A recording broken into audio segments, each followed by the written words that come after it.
Welcome back to Dolor Factor Live, of course, only here on DBS. And I'm talking to Howard McIntosh, and we're talking about sports, and we're going to be talking a little bit more about that later, of course, when Jermaine Defoe arrives in studio. Now, tell us about the conference that you're here, that you've come specially to attend. Howard. Yeah, well, I was invited to present on football as part of the sporting fabric. And I accepted the invitation, and I did that for a number of reasons. One, we always want to support new initiatives. In this part of the world, sport, as you had indicated earlier, we've looked at it in a particular way. It's more recreation. It should only be a hobby. In order to change that, we have to also try and deal with sport as a business. And initiatives like this help to inform people, educate people about sport and the possibilities and opportunities in sport. Now, unfortunately, because there has been this view about it being recreation, there are many people that still have not made that shift. Mm-hmm. Jermaine Defoe, who's coming on later, he makes his living out of sport, in particular football. I am now making, this is second, third career, making my own living out of sport, specifically football. FIFA has 300 plus employees. There are many people now, there's a staff at the St Lucia Football Association who are all now making their living out of sport. That was not the case 20, 30 years ago. Mm-hmm. And so, as I said, one of the reasons I'm here is to support the initiative and also to use the opportunity to promote football and to inform people about the possibilities that really exist. And the fact is that we need to have more of these types of initiatives rather than less. So, this is the first year. You're not going to get all the success that you want, but I nonetheless, I think it is important to support these types of initiatives, and then hopefully these develop into bigger and better fora later on. Thank you for that. Now, viewers, if you want to know more information about the conference, then we're going to have that information on dolorfactorlive.com and also Facebook page, Dolor Factor Live TV show. Now, for one of tonight's big prizes. Okay, now you had to tell us about a father who has a positive influence on their children and how they played a key role in their child's development towards becoming a responsible adult.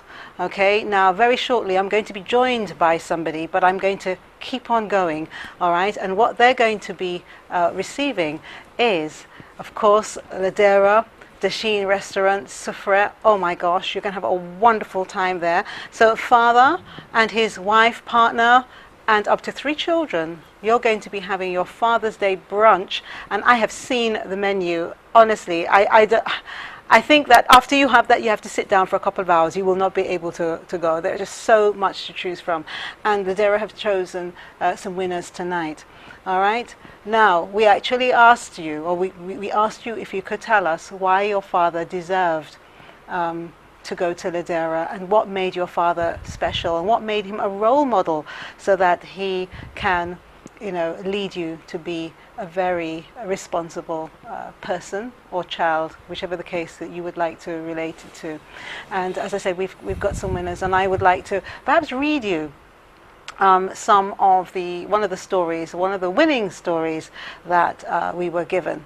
Now, whilst I'm waiting for that story to come up, you maybe will be hearing a phone ring in, and if you do hear the phone ring in, don't ignore it. Sometimes people think, oh, I'm not sure of that number, I'm not going to pick it up, or sometimes it's withheld and you don't want to pick it up. But just make sure that if you have a call, that you actually make sure that you pick that call up. All right. Now, what I'm going to do, I'm just searching here for one of the stories that we asked you to do, or to one of the the stories that won. Okay, now I'm not going to say the person's name because we're trying to get that person on the line. Okay, now the people in Spur will know this person. Okay, and his daughter said, "My daddy, my mommy, my hero." All right. Now she said that, and she also said, I'm just kind of going through here as well. The first man in my life. The folks at Ladera may know him as he is a water taxi operator in the town. I remember when he banned me from wearing lip gloss. To me, it was so horrible and wicked of him. He said boys would look at me too much, but as I have grown into the woman I am today, despite our many trials and disagreements and banned beauty-enhancing products, it was his guardian mechanism which was being put into action. Earlier I said last of 2 kids and 1 on its way. Well, I was the last for 27 years and now I have been dethroned to the queen post by my baby sister on her way. My dad was so nervous to tell me as he thought I would have taken it hard. I did, but I just didn't let him know. But I'm going to be there for her as much as he was there for me. And when they can't pick up the slack, well, my knight in shining armor, there for me through thick and thin, taking on the role of sole parent, provider, disciplinarian, rock, protector and shelter from the day I was born, when my mom left, up to today now that I'm married. My mother, we still talk, and she calls me my father's child, and I agree with her 110%. I did get my brains and brawn from him and my never back down attitude. He is very spoiled. He gets his Mother's Day and a Father's Day call, and the day I forget his Mother's Day call, he calls me to find out why I forgot him. This is our little ritual every year for the past 18 years, so if I skip one day, he gets nervous. After he lost his business, Hurricane Debbie going with half our house, 5 years later my mom leaving him with an 8-year-old daughter, having to leave me with family who was everything but loving was his only choice, which we both hated, me mostly. But to have the stability for him to fend for the education that I have today, hustling that first wooden boat he had to get tourists from the beach shores to ride the blue oceans of Spur to the Dasheen restaurant to Castries and back every day. Shame has never ran across this mind, not even once.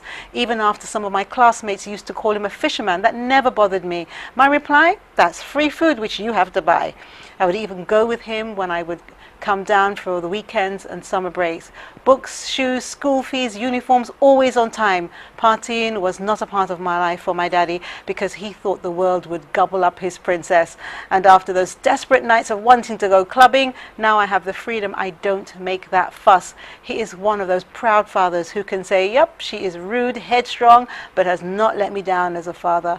I wish I could send you a copy of this 2-page speech at my wedding. My personal Velon John. I remember my wedding day calling to check up on him to calm my wedding jitters down, and he said, well, I will see you tomorrow, my princess. Are you ready? I'm like Daddy. The wedding is today, this morning, and in the next 2 hours. Hyperventilating.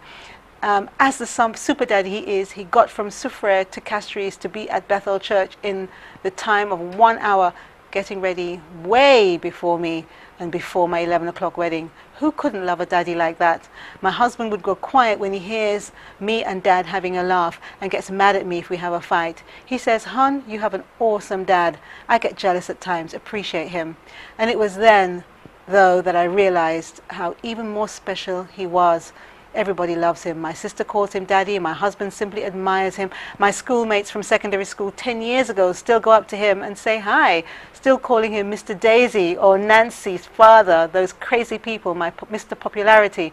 I have been typing this novel for the past 2 hours, trying to sum it up as best and as short as possible. But I can go on and on about this happy-go-lucky man who has done all that he can for his kids, and we never needing to know when he could or couldn't afford. As children, that wasn't our place. But we knew when and when not to ask or fuss about the pretty things that other kids had. The no-name brands never burned my eyes. They were the same clothes, just with extra stitching, say Nike or Jordan or whatever it was. Daddy was always trying to make it happen, and still there, even when he gave me away to another man.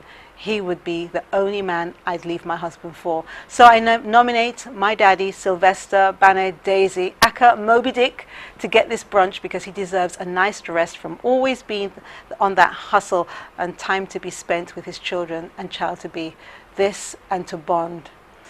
to allow him a Saturday off, that 7-day hustle.